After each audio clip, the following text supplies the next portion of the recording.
Hey everyone, welcome back to In the Alley. My name is Cody. Glad you guys are back for another video. Part 1 of Week 8's Saturday recap. Again, just trying to catch back up with this, so watch it, doesn't matter to me. But let's go ahead and recap it. We got 2 games on tap, Quad City, Green Bay, Iowa, and Tulsa. Let's go. Let's go up to the Great White North, which is actually Canada, but we're just calling it Green Bay for this one. It's going to be a Kyle Kaplan deuce to start it off. 2-0 Steamwheelers. 10 minutes to play in the first quarter. 3rd down and goal for the Blizzard. Max Myler's going to go through his progressions, pump fake, almost get sacked, and out of nowhere, TJ Davis looking like Superman with the touchdown catch. It's 6-2. Andrew Mevis might be gone, but that doesn't stop the Blizzard. It said James Turner deuce, 8-2. And then to add insult to injury here, it's just going to be another James Turner field goal, 24 yards. It is 11-2 Blizzard. 4th and 12, you're down in distance, and you don't think he can hit it again, can you? Well, he can. 46 yards, James Turner, 14-2 Blizzard. Quad City needs to get anything going here. It's going to be a throw, but it's going to be picked off by Gervin Hall. Green Bay bringing it. And after a Green Bay turnover on downs, Quad City finally gets a touchdown. Jordan Vesey from 7 yards out.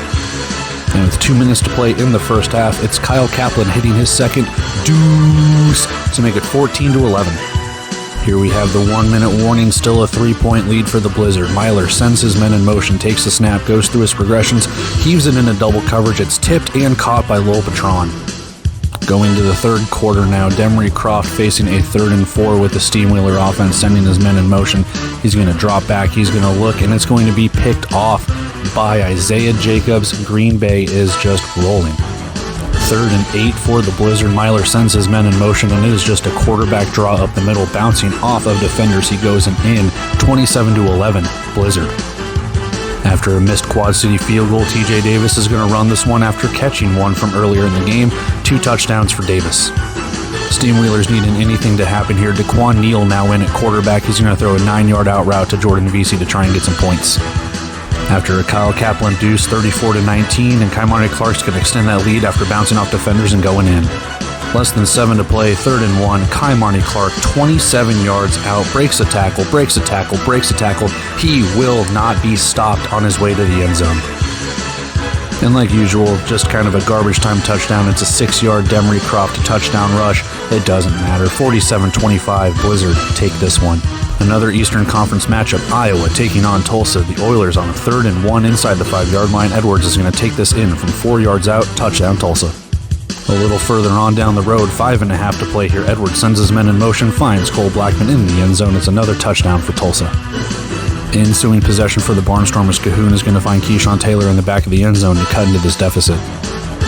Less than a minute to go here in the first quarter, 13-7 our score. Edwards is going to heave this one. It's going to get intercepted by Jared Saad. He's going to get pushed into the dashers.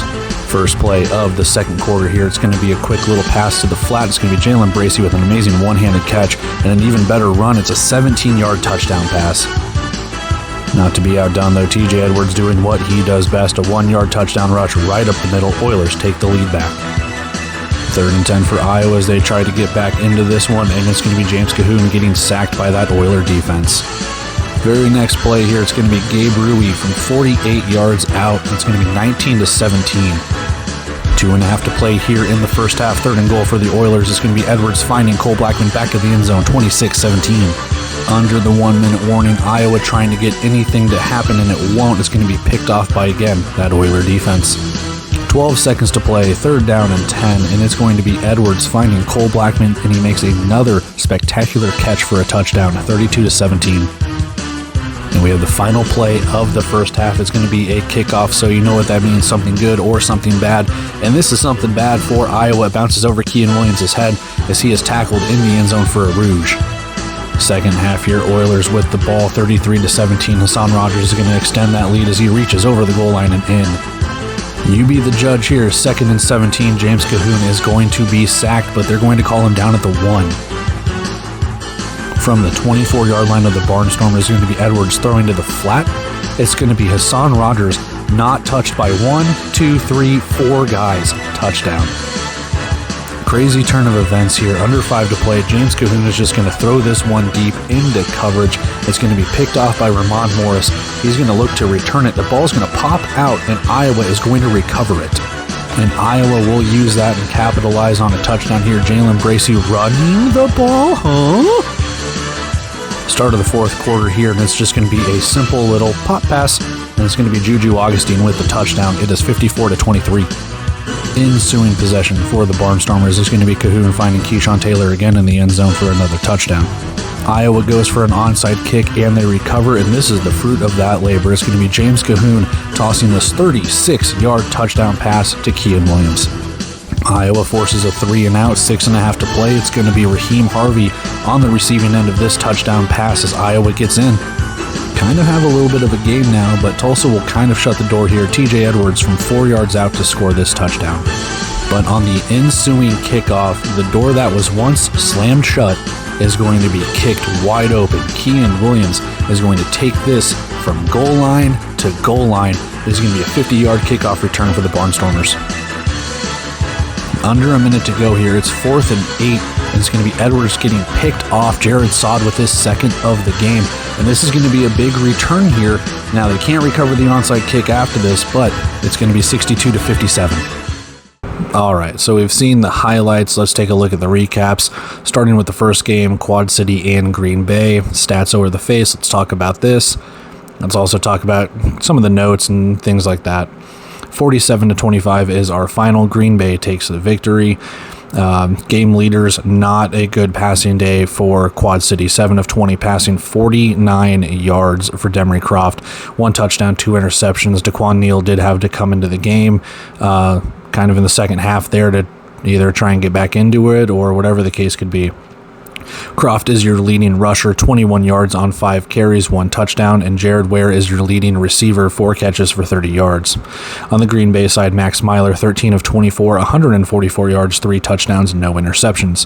Kaimani Clark, 76 yards on 16 carries for 2 touchdowns, and Lowell Patron, 4 catches, 60 yards, and 1 touchdown through the air.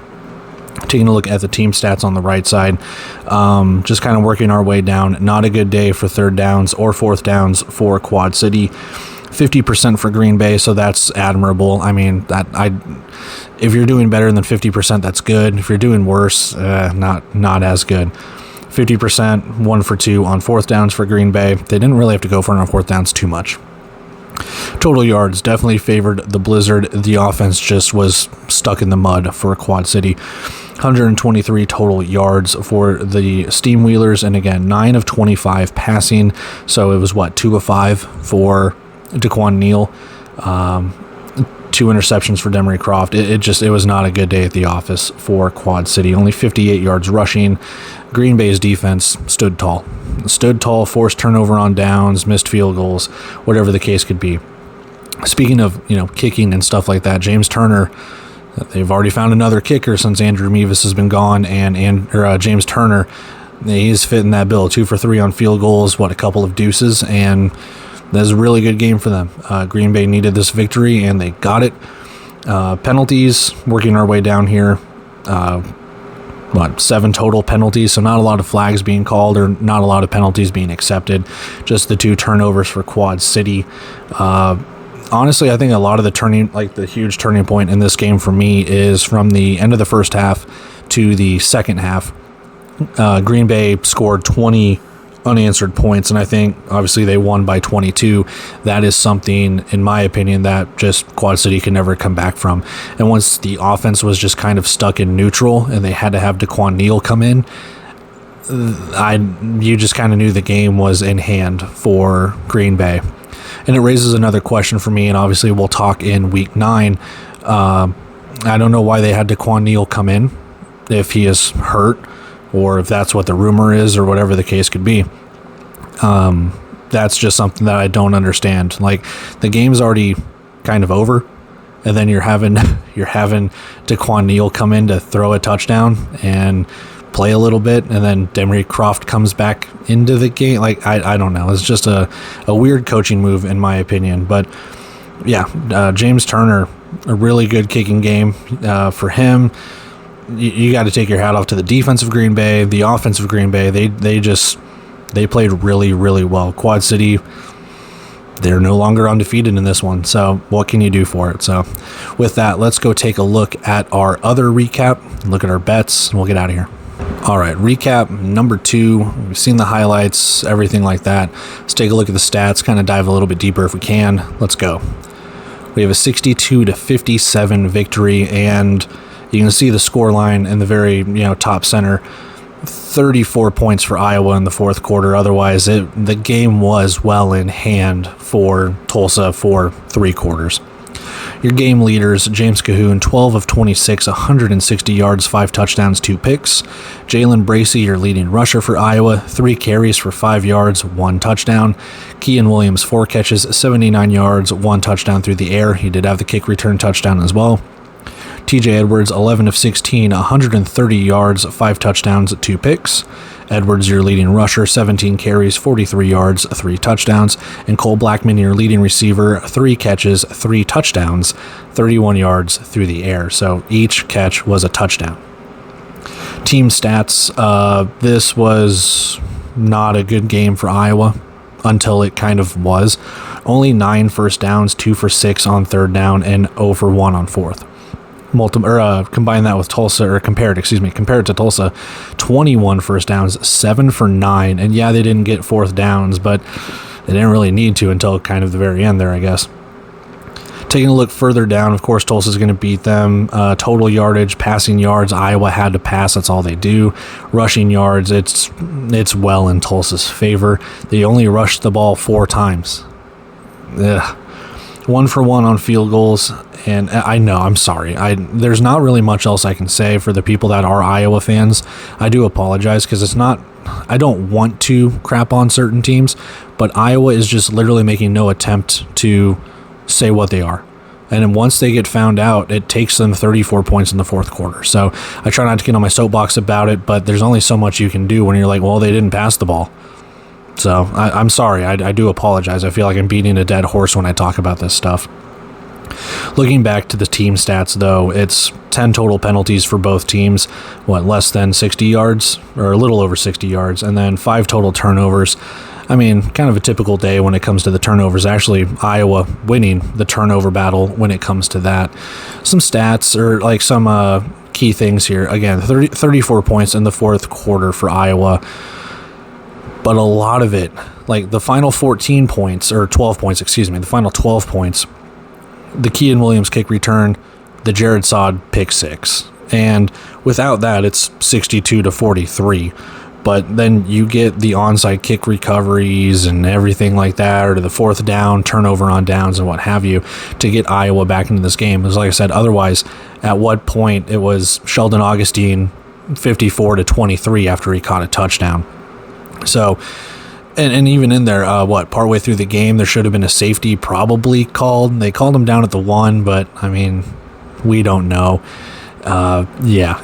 So, all in all, I mean, a hat-trick touchdown for Cole Blackman in the first half, and then didn't really get seen much after that, at least in the end zone. And yeah, I don't know. It's just one of these games where Tulsa looked really, really good. I don't even know if Tulsa took their foot off the gas. It was more or less Iowa just came out and said, all right, game's over. Let's just go have fun with it.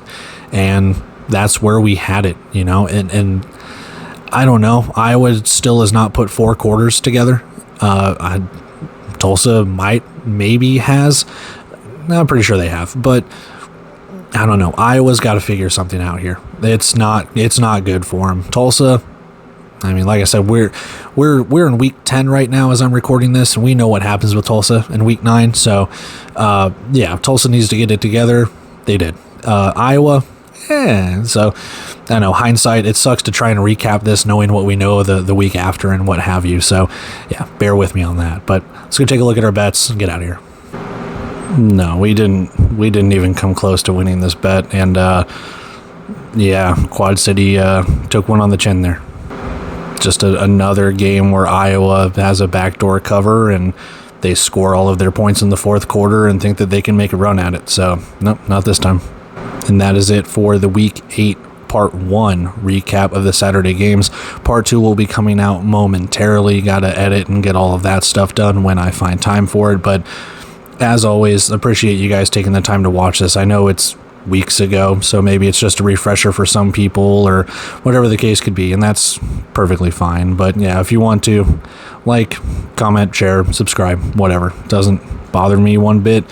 Just churning these out, trying to get caught back up, hoping to get it done over the Memorial Day weekend. So with that being said, I'm going to take off here, guys. We have another part 2 with week 8, and then all the week 9 recaps, week 10 previews, all of that. So trying to get caught back up. Appreciate you guys watching this. Until then, see ya.